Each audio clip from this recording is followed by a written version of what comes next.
Coucou, c'est la Julie en train d'éditer. Wow, on a atteint les 1000 abonnés. Et donc pour l'occasion, je me suis dit que ça serait super cool de faire une Q&A. Donc une Q&A surtout astrologie, perso, amour, philosophie, les questions profondes, existentielles. Donc dans l'onglet communauté, j'ai créé un post sous lequel tu peux me laisser toutes les questions que tu veux et je répondrai à celles que je peux répondre, ok? Allez, je te laisse avec la suite de la vidéo. Aujourd'hui, on se retrouve pour parler de l'ascendant le plus spirituel qui soit, celui qui brise les barrières entre le monde matériel et le monde spirituel. Martyr, intuitif, compatissant, on va creuser et voir comment toutes ces énergies se manifestent à travers l'ascendant Poisson.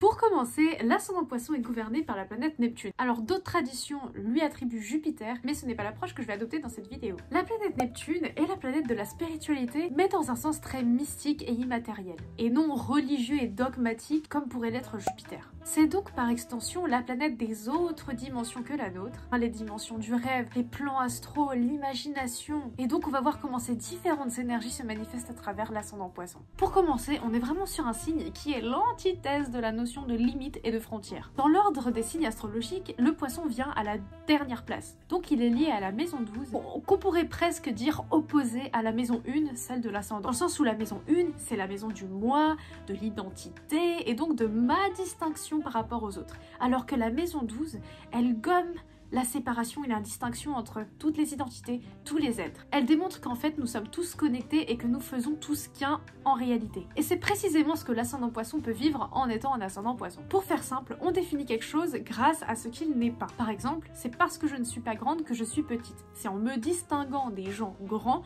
que je sais que je suis petite de taille. Mais là, comme on est sur un ascendant qui gomme les contours et la distinction entre chaque être, le Poisson va s'identifier de manière différente par rapport à un autre ascendant. Premièrement, étant donné que ces barrières entre lui et les autres ont été effacées, c'est un ascendant qui a la capacité de vraiment comprendre les autres, mais à un niveau très profond. Il va en fait avoir la tendance à ressentir les émotions des autres presque comme si c'était les siennes. Et c'est d'ailleurs souvent pourquoi cet ascendant peut agir comme un martyr, en se sacrifiant pour les autres, parce qu'il comprend profondément leur douleur.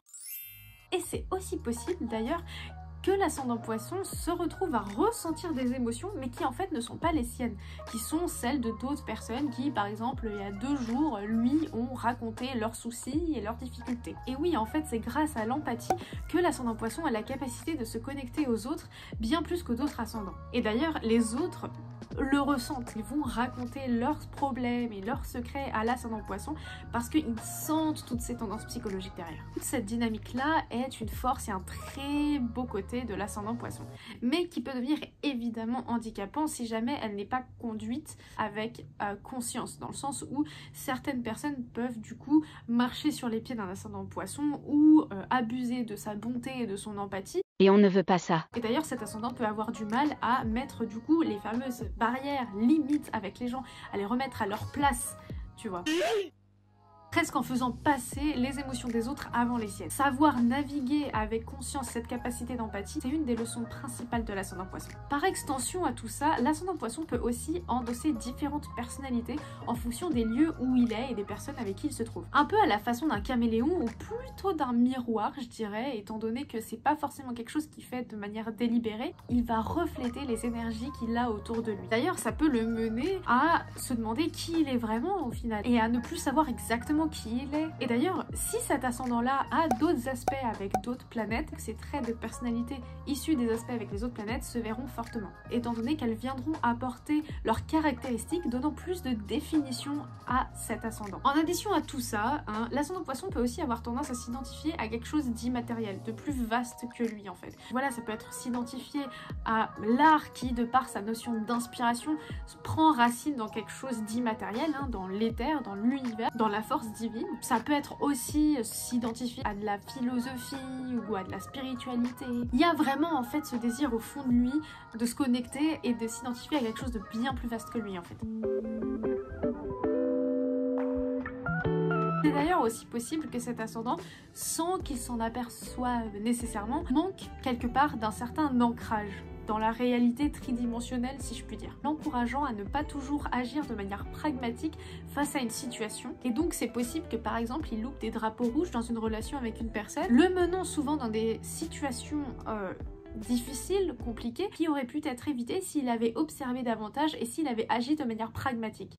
C'est aussi une des leçons très importantes pour l'ascendant Poisson, à savoir agir de manière pragmatique pour faire avancer les choses en sa faveur.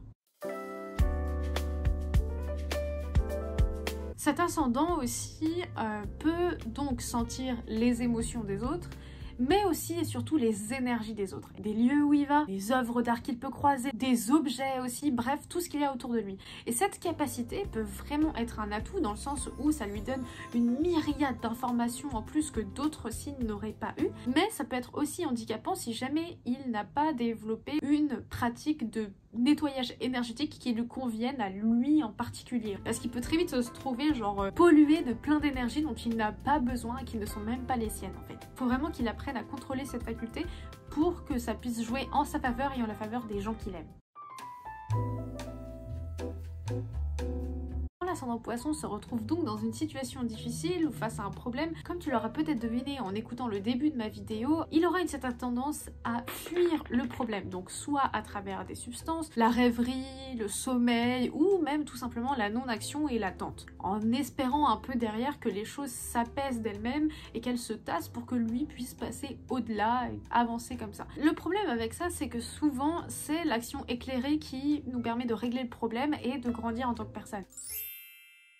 Voilà, cet ascendant, il doit vraiment mettre l'intention de discerner dans quel moment est-ce qu'il doit agir avec lâcher prise et dans quel moment il doit agir avec pragmatisme en faisant les actions tout simplement. Même si au fond de lui, il sait toujours ce qu'il devrait faire ou ne pas faire.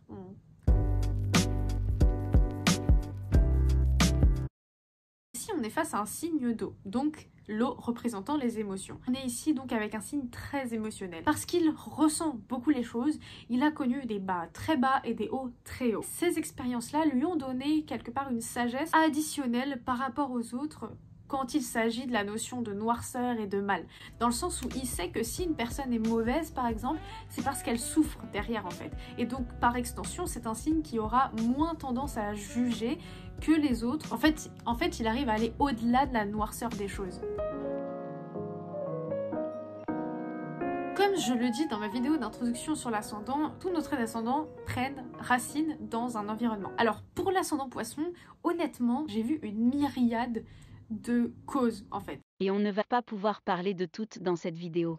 Bon, chaque caractéristique a une cause. Quand je regarde chaque personne, je vois que cette tendance-là a pris racine dans tel événement, en réaction à tel événement, en réaction à telle chose, telle chose. Mais voilà, bon, si je devais noter quelques situations que j'ai pu observer, ça m'est déjà arrivé de voir qu'un ascendant Poisson ait développé une capacité à mettre, voilà, à sentir les émotions des autres et à quelque part les mettre avant les siennes, parce que dans son enfance, il avait des parents qui ne savaient pas vraiment gérer leurs émotions et qui les imposaient à lui, de sorte à ce qu'il a pris cette habitude à vraiment prendre en compte énormément les émotions des autres, etc., bien avant les siennes. Ensuite, sa tendance à se situer pile entre la troisième dimension et les autres dimensions, les autres réalités, si je puis dire, ça peut prendre aussi naissance dans plusieurs cas de figure, du moins j'en ai repéré plusieurs, dont les principales c'était soit il y a eu un traumatisme, donc où l'esprit a choisi de fuir quelque part la réalité et le corps un peu physique créant une certaine déconnexion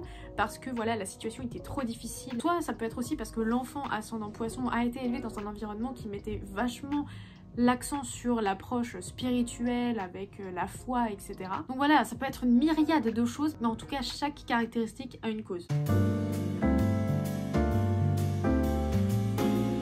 Dans l'image que dégage l'ascendant Poisson, cette énergie d'immatériel se sent très fort. La plupart du temps, quand on rencontre un ascendant Poisson, on va le voir genre dans la lune, Neptune, enfin pas entièrement là, dans le monde physique un peu, dans le sens où il va pas être là, genre aux aguets, à observer tout ce qui se passe dans son environnement extérieur, etc. Après, comme j'ai dit, ça dépend du reste de la charte, mais c'est hautement improbable. Il y a une vraie aura spirituelle et mystique qui s'émane de lui aussi, en fait. Et comme je l'ai dit, pas une aura forcément religieuse ou dogmatique, tu vois. Vraiment, c'est une idée vraiment d'immatériel, en fait. Comme si la personne venait d'un rêve, quelque part. En plus de ça, les gens qui sont ascendant poisson ou qui ont Neptune influençant leur ascendant ont un regard vraiment particulier. Les ascendants poissons ont un peu le regard qu'on a, tu sais, quand on sort d'un rêve, quand on vient de se réveiller d'un rêve. Il y a quelque chose qui se passe et quand on les regarde dans les yeux, il y a vraiment une énergie qui passe. On sent, il y a quelque chose. Et bien évidemment, c'est quelque chose d'assez mystérieux finalement. Mais en même temps, c'est apaisant. Directement, c'est une bonne énergie qu'on sent. Donc voilà, j'ai terminé. Donc écoute, si t'as aimé la vidéo, n'hésite pas à liker et à t'abonner pour ne pas louper la suite de la série et les prochaines vidéos spéciales. Et jusqu'à la prochaine. Bisous.